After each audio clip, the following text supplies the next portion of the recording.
The EU Green Deal, a key package of policy initiatives to set the European Union on the path to net zero and be competitive about it.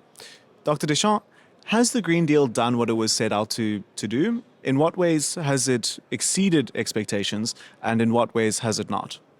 I think the EU Green Deal was really the roadmap for all of the mandate of this Commission, 5 years.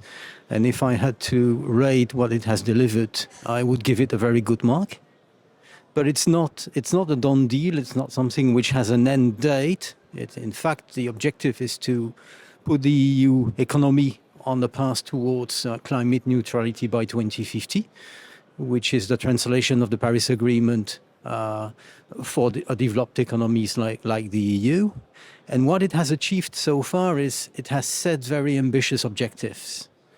I think that the next phase is to turn those very ambitious objectives into the reality. So we will need to go into an implementation phase. And that is going to be even more difficult than just setting the objectives. That said, the EU Green Deal up to now also had to face very difficult circumstances. The COVID-19, the war in Ukraine, coming with all the energy supply issues associated with it. So I think that the EU Green Deal has delivered even more than expected in the chapters which are linked to energy security, but probably less than expected in the other chapters like the agricultural sector, food, what we eat, and all these things. But to really judge it, we will need to see how it delivers by 2030 and even by 2050. I know it sounds very long term, but we cannot really judge it now. Up to now, it's gone okay, especially in the chapters associated with energy supply because of the war in Ukraine, in short. Interesting that you brought up the war in Ukraine, and considering the broader geopolitical landscape that we currently have and all of these initiatives from across the world to address climate change, how has the Green Deal set up the European Union in terms of its competitiveness?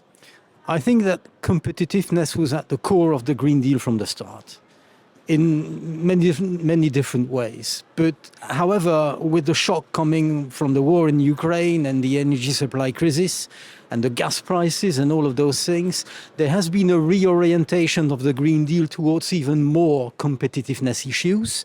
And the Commission has probably progressively redirected the Green Deal towards becoming more something like an industrial strategy instrument through the Net Zero Industry Act, which is not only a reaction to the US Inflation Reduction Act and the Chinese strategy and all the strategies of all the other big regions of the world. So there has been that change. It's not over. It will be part of the implementation of the EU Green Deal objectives. And it is difficult because when you talk industry competitiveness, you realize that all the member states in the EU are naturally defending the competitiveness of their own national, local industries. So the challenge is really to be more coordinated at the European level and address policies for an industrial strategy in a coordinated manner rather than in the dispersed patchwork kind of approach. With the EU's elections coming up, what do you think will be the best and worst case scenarios? I think that the best case scenario is relatively easy to define. It's a scenario where we would keep the level of ambition of the EU Green Deal as it's been defined. We would even increase it, possibly, if there is a global realization by the other regions of the world that the decarbonization is key in improving the competitiveness of the industry in a Paris-compatible world. So that's an easy task, and it would need to be complemented now by implementing the EU Green Deal objectives which have been set up so far. That's the best case. The worst case is more difficult to define. It's a lot more worrying. It's a case where we would see coming more populistic votes throughout the EU member states, left and right, several of them in many different ways. But then this could be coupled with a lowering of the ambition level of the EU Green Deal. The implementation phase would be put in great difficulties. The reaction of the other regions of the world would be also negative, for instance, towards our carbon border adjustment measure.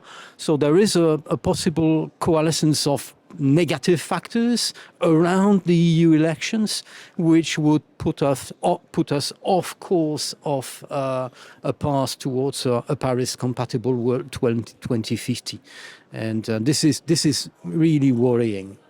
And what we need to see in order to try to avoid it is that in the EU Green Deal there must be something for everyone, and it must be seen by the people in all the member states as a socially just transition. If not, we are at risk of heading towards the worst case scenario. Well, thank you so much for joining us and sharing your insights. Very welcome. For the latest insights and updates into the energy transition, make sure to join the Inlet community.